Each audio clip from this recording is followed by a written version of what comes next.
de l'accessoire, nouveau élément de mode, les lunettes font l'objet de toutes les convoitises. Une nouvelle boutique à Paris a même choisi de proposer uniquement des modèles de créateurs dans un lieu design appelé tout simplement les plus belles lunettes du monde.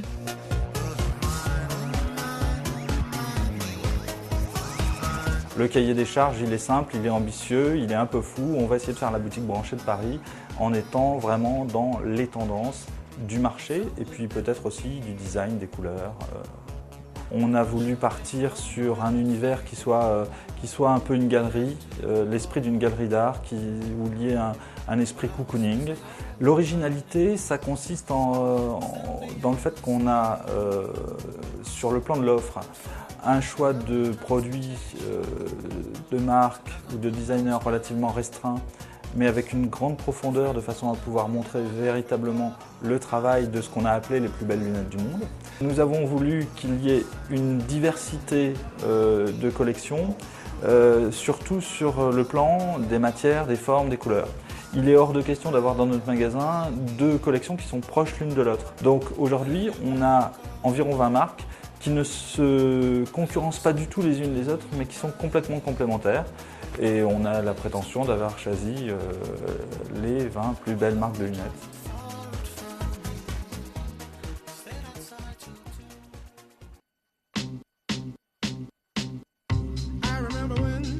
Les lunettes de soleil sortent le grand jeu pour la saison d'été et deux tendances se profilent chez les créateurs.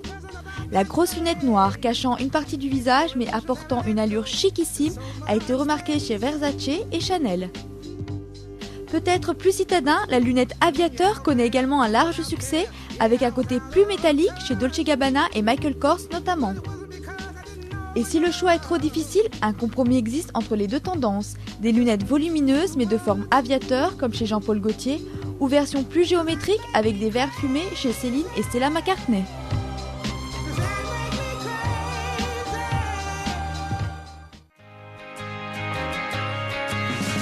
Lors des défilés de prêt-à-porter été 2006, nombreux sont les créateurs à avoir misé sur les épaules dénudées. La première option, la blouse légère, portée de façon nonchalante, tombant sur les épaules, dans un esprit assez folk. Remarquée lors des dernières soirées tapis rouge, la robe bustier devient incontestablement la valeur sûre de cet été. Sobre et épurée chez Stella McCartney et Chloé, version imprimée chez Christian Lacroix et en mousseline de soie avec plissé et volant chez Hermès, Alberta Ferretti et Christian Dior.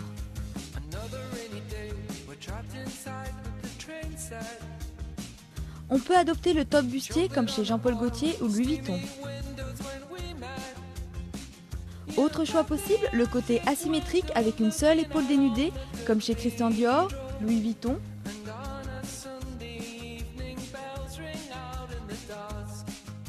Chloé, Gucci, Dolce & Gabbana. Enfin, ce qu'on appelle l'emmanchure américaine, le tour du cou, permettant de bien dégager et de mettre en valeur les épaules, a remporté tous les suffrages lors des défilés.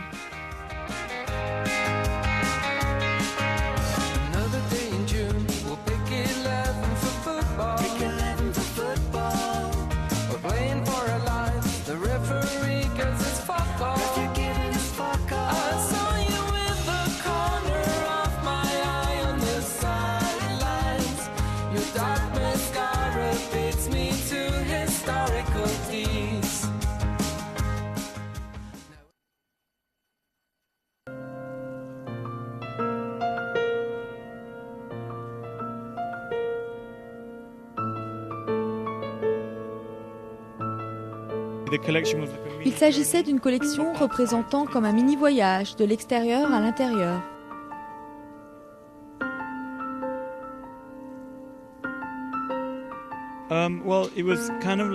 C'était un peu comme être dans un film, avec des vêtements, chaque chose évolue.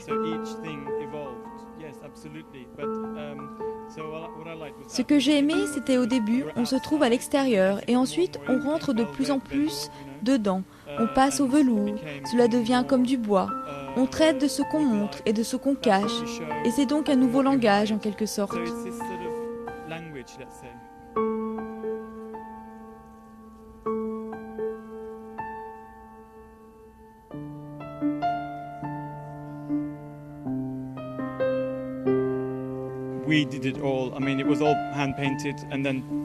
On a tout fait, c'est-à-dire qu'on a tout réalisé à la main et on l'a transformé en imprimé.